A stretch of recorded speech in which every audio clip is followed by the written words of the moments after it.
After discussing the origin and purpose of the state, Aristotle devotes the second book of his Politics to reviewing the deficiencies of the most famous constitutions among Greeks.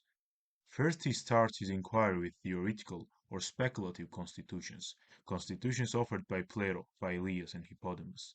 And then he continues with the actual existing constitutions contemporary to his time, namely the constitutions of Sparta, Crete, Carthage, and Athens.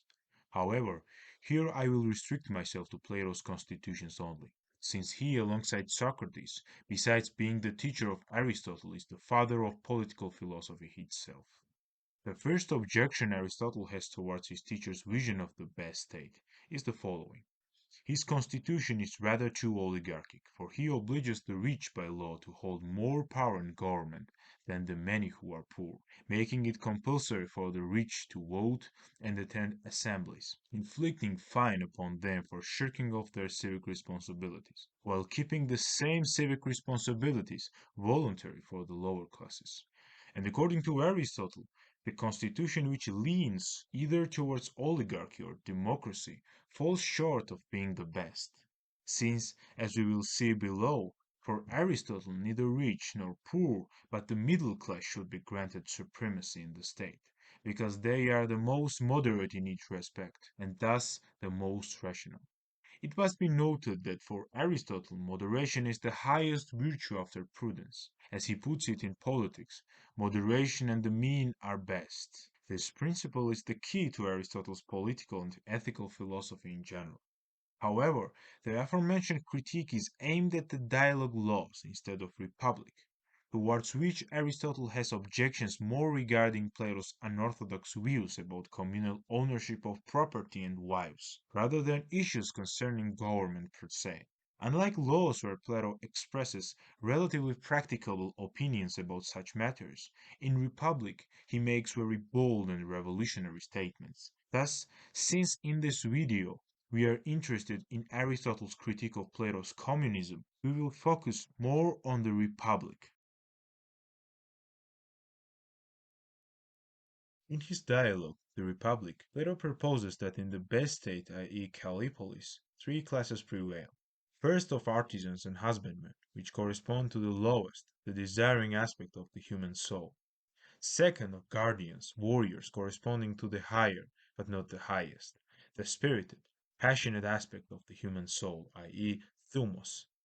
And third, of philosopher kings chosen from the guardians, however, unlike them corresponding to the highest, the reasonable aspect of the human soul, i.e., nous. Consequently, husbandmen and artisans are the lowest class. Philosophers, on the other hand, are the highest. Guardians being somewhere in between those, just like the spirited part of the human soul in relation to its desiring and reasonable parts.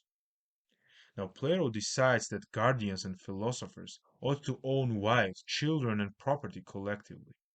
In this manner, Plato aspires to unify the state like a single family, and make all citizens brothers and sisters, fathers and mothers, sons and daughters of each other, which according to him will bring greater unity to the state, and create stronger bonds among its citizens. Each child will have 1,000 fathers, and each wife will have 1,000 husbands to look after them. Therefore, no citizen will be left without proper care, both morally and materially speaking.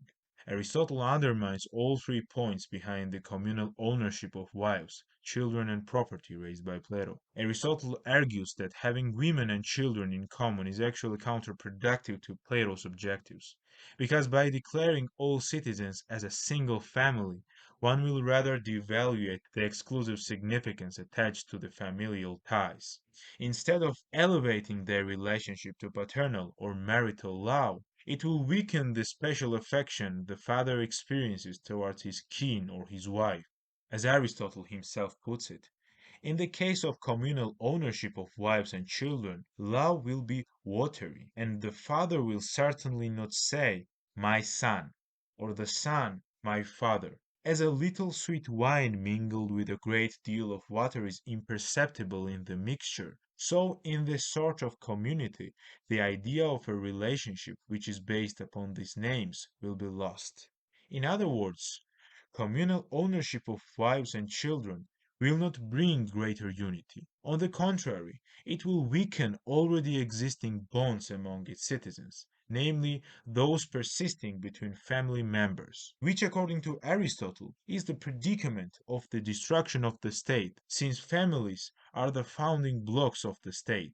This is the reason Aristotle suggests imposing communal ownership of wives and children to the lowest class, the class of husbandmen, instead of guardians. For if they have wives and children in common, they will be bound to one another by weaker ties as a subject class should be, and they will remain obedient and not rebel, not to say anything about the degree of moral decadence it will bring. As for the mutual care and protection among citizens, in this regard too Plato's plan proves to be counterproductive. As Aristotle puts it, in Plato's state there is no reason why the so-called father should care about the son, or the son about the father, or brothers about one another. This is because the qualities that chiefly inspire one regard and affection are that a thing is your own and that it is your only one, and neither of those qualities is possible under the communal ownership of wives and children. The same holds true with regards to the abolition of private property. Nobody will take care of a household, animal, or slave voluntarily if it does not belong to him, as Aristotle believes. Hence, almost no citizen will waste time and energy looking after the common property of his own will. Instead, everyone will take it for granted. Besides, common property is quite falsely considered by Plato a remedy for avidity, greed, and stinginess. Reality claims somewhat the opposite. The abolition of private property visibly annihilates the virtue of liberality, precisely in the matter of property. This is because the greatest pleasure of doing kindness or service to friends or guests or companions is made impossible, since private property is necessary for such deeds. Thus, no one, when men have all things in common, will any longer set an example of liberality or do any liberal action, for liberality consists in the use which is made of property. This is why Aristotle rather suggests preserving private property and instead making common only its use and produce, like for example in Lacedaemon. However, it must be noted that according to him the legislator is to create in man this benevolent disposition only through education, not necessarily by law. And in general, Aristotle sees proper education as the best way to instill moderation and liberality in citizens. Consequently, he prefers a common education to common property. This is why he gives such high regard to Philias' policy that the legislator ought not only to aim at the equalization and moderation of properties, but at the equalization and moderation of their desires. For even if statesman prescribes this moderate amount equally to all citizens, he will be no nearer to their equality. For it is not the possessions but the desires of mankind which require to be equalized, and this is impossible unless a sufficient education is provided by the laws. Moreover, Aristotle not only disagrees with Plato's views on property distribution, but also on the amount of property one should own. Plato says that a man should have so much property as will enable him to live temperately, but a man may live temperately and yet miserably. Thus, a better definition would be that a man must have so much property that will enable him to live not only temperately, but liberally. If the two are parted, liberality will combine with luxury, temperance will be associated with toil.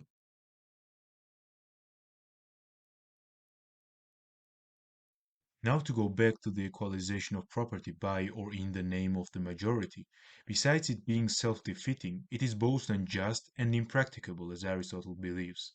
It is unjust because it implies seizing property from its owner without his consent, justifying such action merely by the will and power of the majority, since the rich are almost always minority. But this justification presupposes recognizing the powerful as the supreme authority and source of justice instead of laws, concluding with the mighty's right worldview of Thrasymachus from Plato's Republic. If the will of the poor is enough justification for inflicting such damage upon the rich only because the poor are the majority, then, according to Aristotle, all the acts of a tyrant must of necessity be just too, for the tyrant too coerces other men merely by superior power, just as the multitude coerces the rich. In short, equalization of property is unjust because it necessarily presupposes what Tocqueville calls the tyranny of the majority, i.e., the will of the multitude claiming superiority over the law and justice.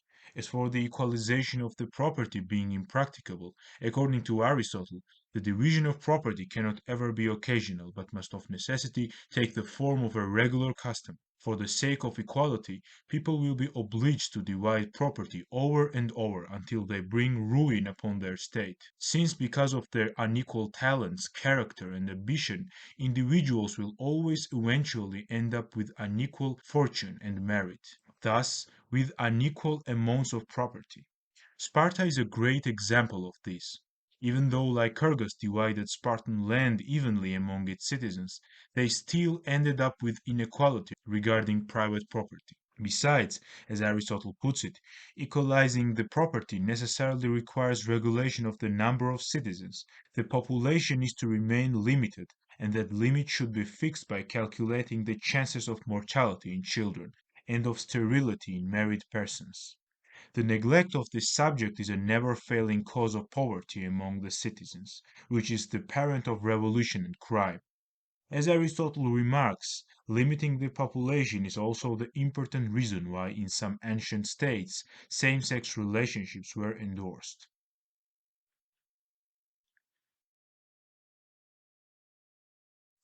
Generally, to conclude this chapter, Plato's failure consists in understanding the unity of citizens to be based on love rather than friendship. Love, which is the desire to grow together in the excess of their affection, and from being two to become one, in which case one or both would certainly perish, as Aristophanes says in Plato's Symposium. Therefore, it is only natural that Plato envisions the best state as a single family, for a family generally has a greater unity than a state. But according to Aristotle, such unification is not desirable at all, for as I have discussed in the previous video, a state is more sufficient than a family, and a city only comes into being when the community is large enough to be self-sufficient. If then self-sufficiency is to be desired, the lesser degree of unity is more desirable than the greater. In other words, turning state into a family is a regression from more self-sufficiency to less, which defeats the purpose of the state in the first place. For as Aristotle believes, the end of the state is the good life, which is only possible under the degree of self-sufficiency prevailing in the state. Hence, if one destroys the plurality among citizens, characteristic of the state, he will place an end to its reciprocity, which will degrade its self-sufficiency, since reciprocity is necessary for its self-sufficiency, which is impossible without different kinds of men. In short, the state, according to Aristotle, is a unity of plurality. Thus, in contradistinction to his teacher Plato, he believes that unity of the state should be based on friendship rather than love.